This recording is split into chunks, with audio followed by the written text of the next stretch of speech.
Tout commence par une mer de tomates oubliées, gonflées de soleil, puis abandonnées au bord des routes. Des paniers entiers témoignent d'un paradoxe familier.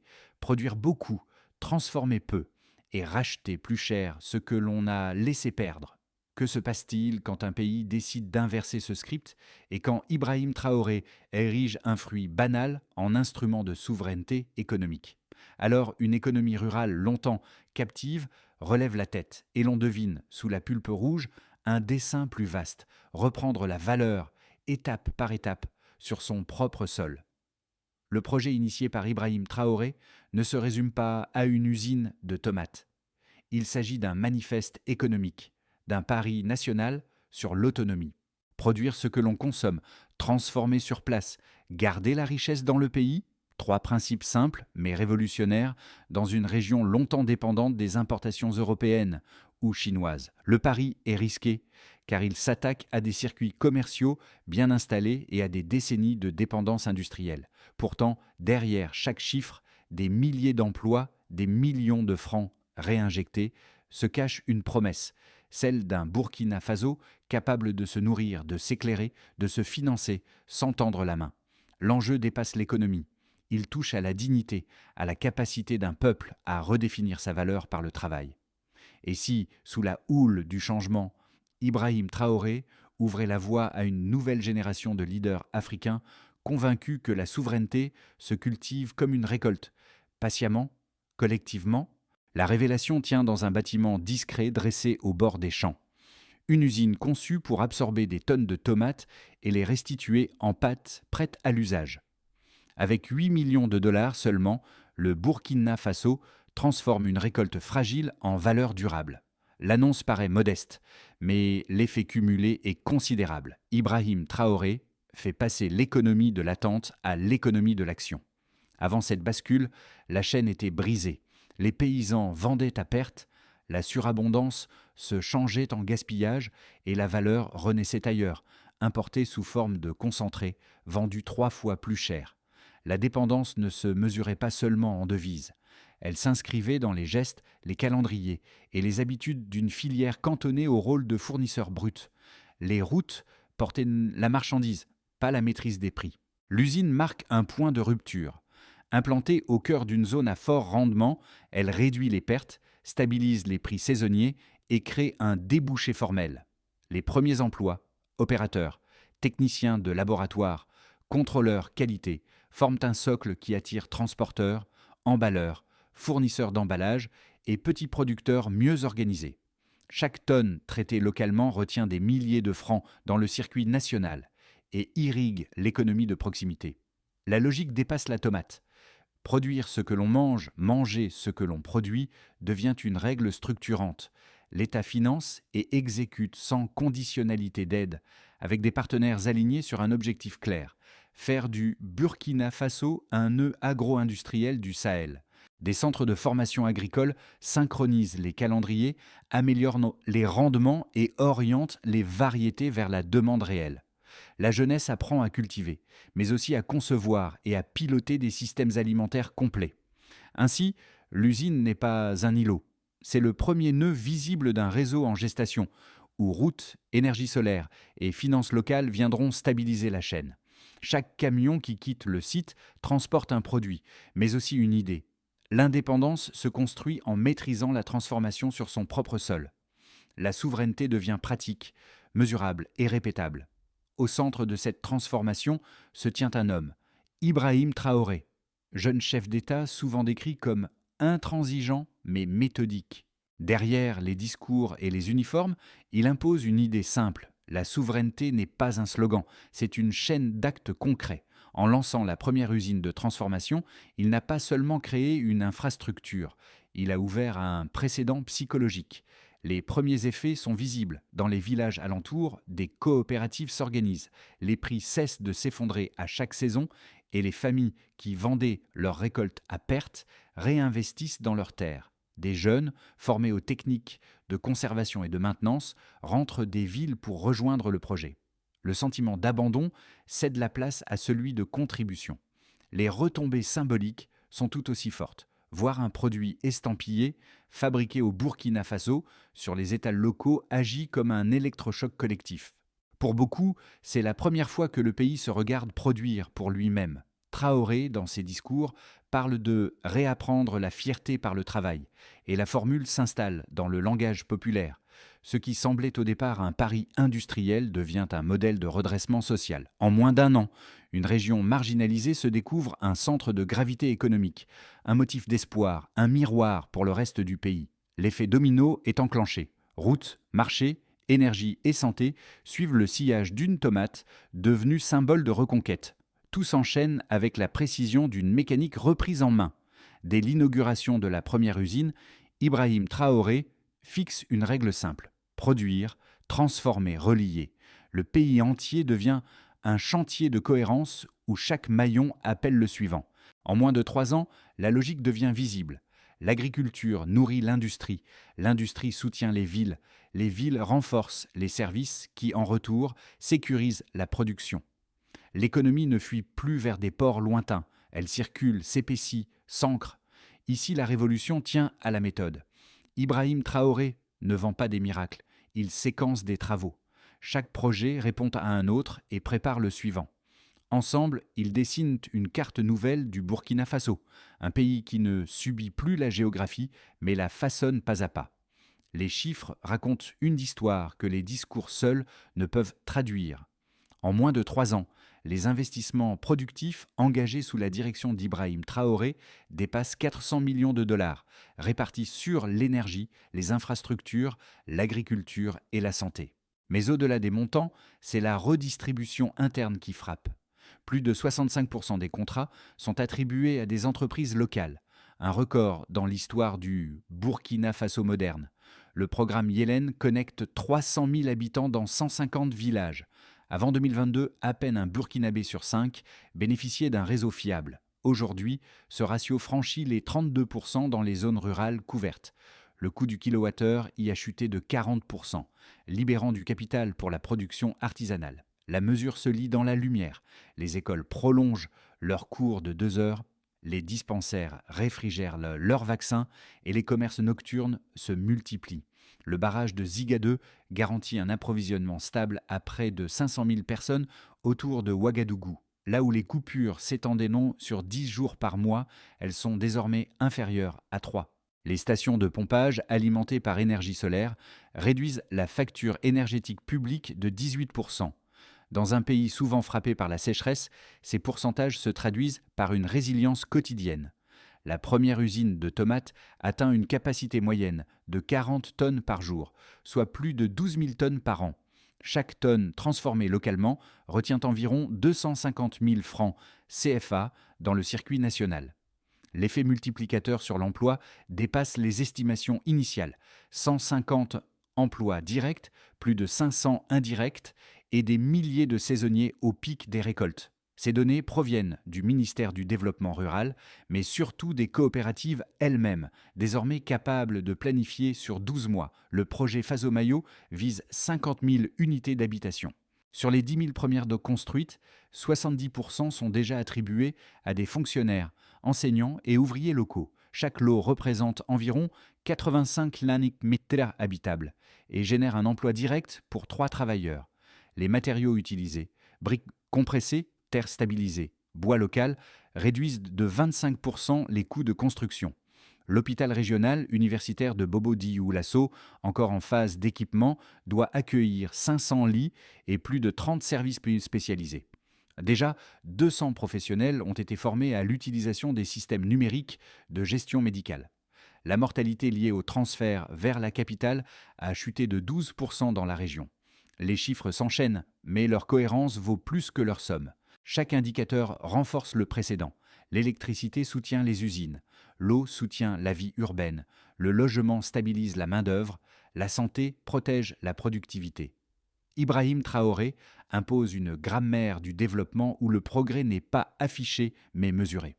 Le Burkina Faso, hier dépendant, trace désormais une trajectoire que d'autres observent, celle d'un pays qui quantifie sa libération par des résultats tangibles.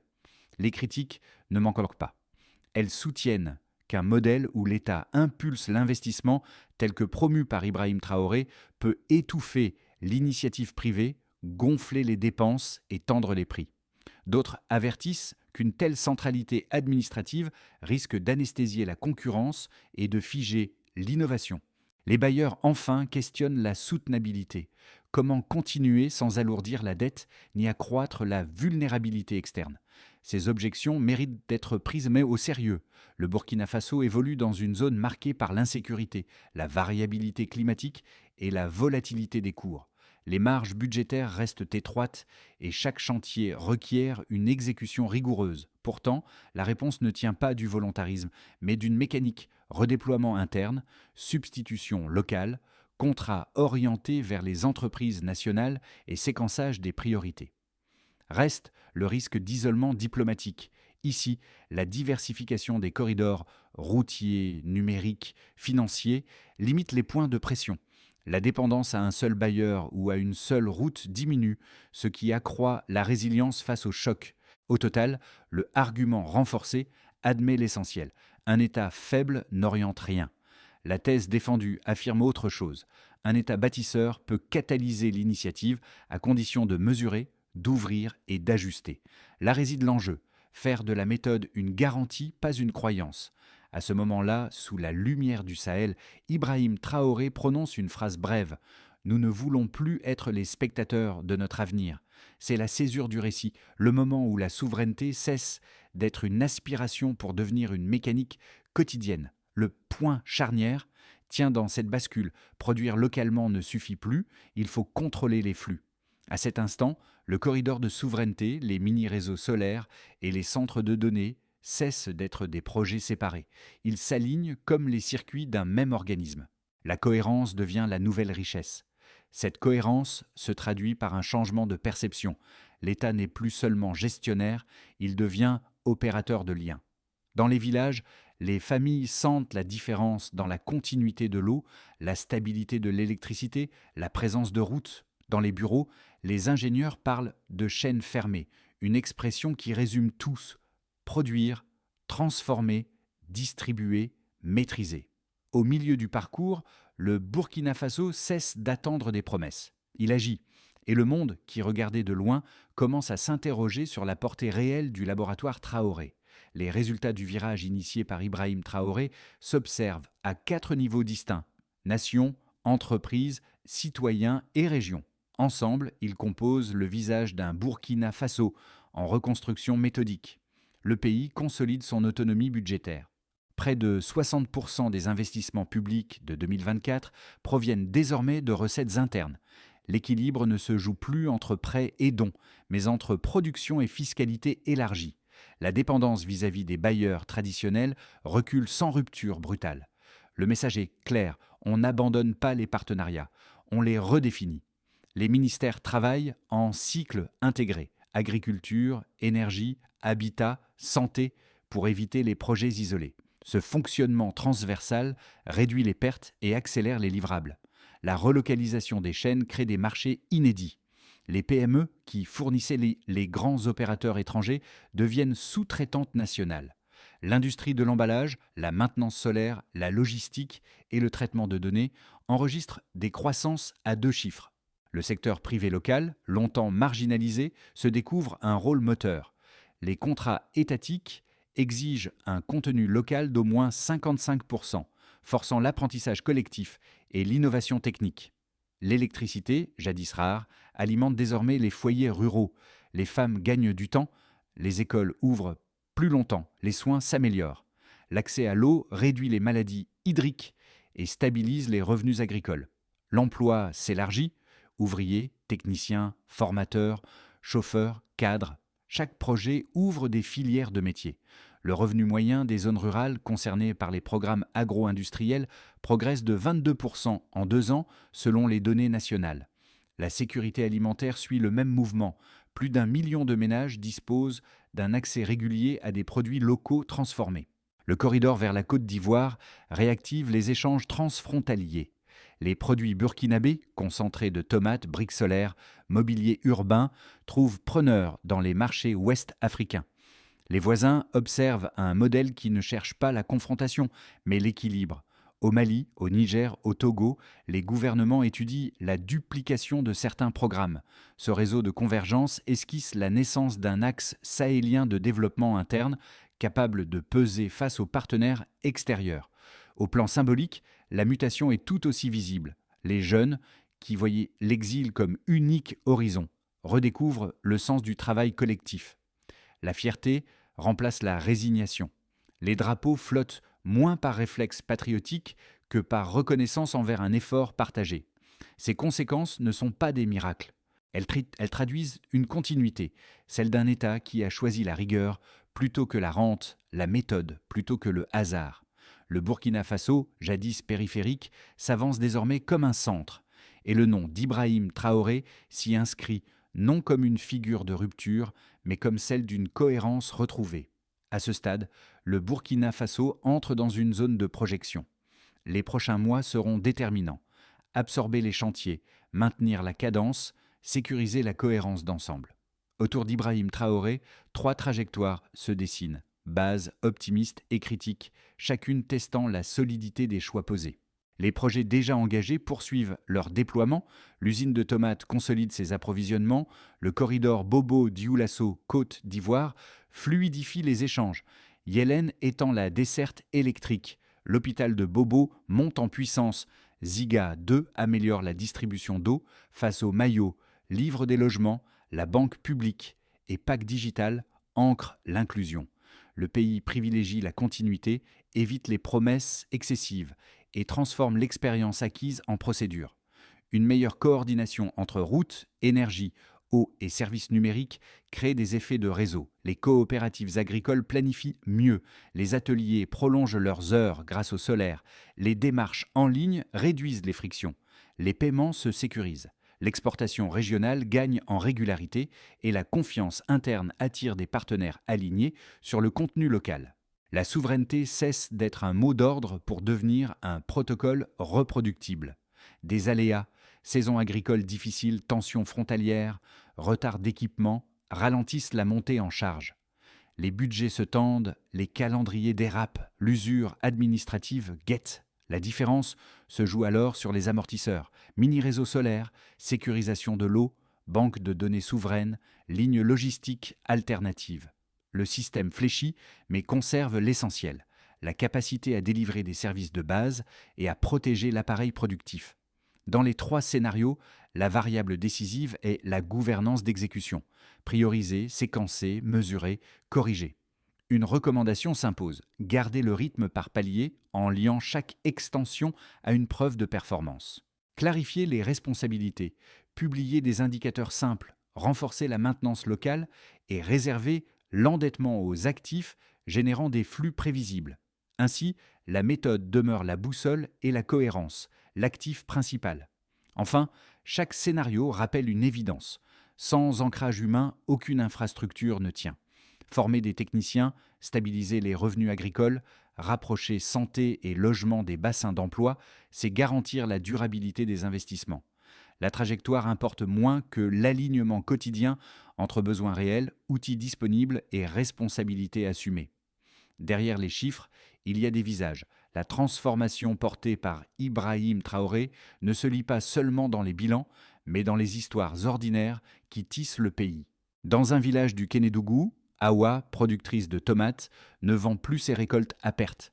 Elle signe désormais un contrat annuel avec la coopérative locale, livrant chaque semaine une quantité fixe à l'usine. Son revenu a doublé, mais surtout, elle dit avoir retrouvé la prévisibilité. Cette stabilité, jadis inconnue, redonne confiance à toute une génération de paysans. À Bobo-Dioulasso, Moussa, jeune technicien solaire, installe des panneaux sur les toits des écoles. Formé dans un centre créé par le programme Yélène, il emploie aujourd'hui 5 apprentis. L'électricité n'est plus un luxe, c'est un savoir transmis. Dans les hôpitaux, les infirmières disposent enfin d'équipements modernes et d'éclairage permanent. L'amélioration de la santé publique se mesure en naissances mieux encadrées, en traitements non interrompus, en vies sauvées. Ces récits se répètent à l'infini. Un chauffeur de camion devenu propriétaire, une enseignante ayant obtenu un logement grâce au programme Face au maillot, un boulanger reliant son four à l'énergie solaire. Chacun incarne à petite échelle l'effet cumulé des projets. Traoré évoque souvent la dignité quotidienne. Elle résume cette phase du changement, faire que le progrès cesse d'être une abstraction et devienne une expérience vécue. Quand un citoyen voit la route, la lumière et l'eau arriver en même temps, il comprend que l'État n'est plus un mot, mais une présence. Le développement, ici, n'est pas spectaculaire, il est tangible, humain, et il s'ancre dans la continuité du réel. La prochaine phase du plan d'Ibrahim Traoré repose sur une feuille de route à 5 axes, pensée pour transformer l'élan actuel en système durable. Chaque état particule qui agit, quand et comment mesurer. L'ensemble forme un cycle de 18 mois, planifié, exécuté, mesuré, corrigé. Pour Traoré, cette méthode vaut autant que les résultats. Elle fait du Burkina Faso non pas un miracle, mais un modèle de rigueur africaine. Sous le soleil du Sahel, la boucle se referme. Là où tout avait commencé, un champ de tomates oublié, un pays fatigué d'attendre, s'élève aujourd'hui une idée simple et obstinée, se relever sans attendre la permission. Ibrahim Traoré, figure centrale d'un récit qu'il n'a jamais voulu héroïque, apparaît désormais comme le fil conducteur d'une reconstruction patiente. Les visages d'Awa, de Moussa et des milliers d'autres portent ce changement mieux que n'importe quel discours. Ils incarnent une souveraineté vécue, non proclamée. Les routes qu'ils empruntent, la lumière qu'ils allument, l'eau qu'ils partagent, témoignent d'une cohérence devenue quotidienne. La révolution tranquille du Burkina Faso ne s'écrit pas en slogan, mais en gestes répétés. Elle trouve son rythme dans la main qui sème, dans l'ingénieur qui veille, dans l'ouvrier qui bâtit. C'est cette continuité entre les champs, les usines et les foyers qui forment la véritable victoire. Et quand le jour tombe sur Bobo Dioulasso, le pays semble respirer à nouveau, non pas plus riche, mais plus sûr de lui. Ce qu'Ibrahim Traoré a rallumé, c'est moins la production que la confiance. Chaque histoire laisse une trace, mais celle-ci en appelle une autre.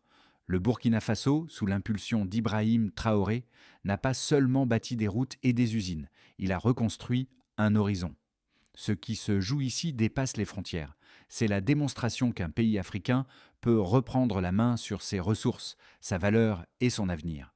Pour ceux qui observent, une question demeure. Que pouvons-nous apprendre d'une nation qui choisit la lenteur stratégique plutôt que la dépendance rapide ?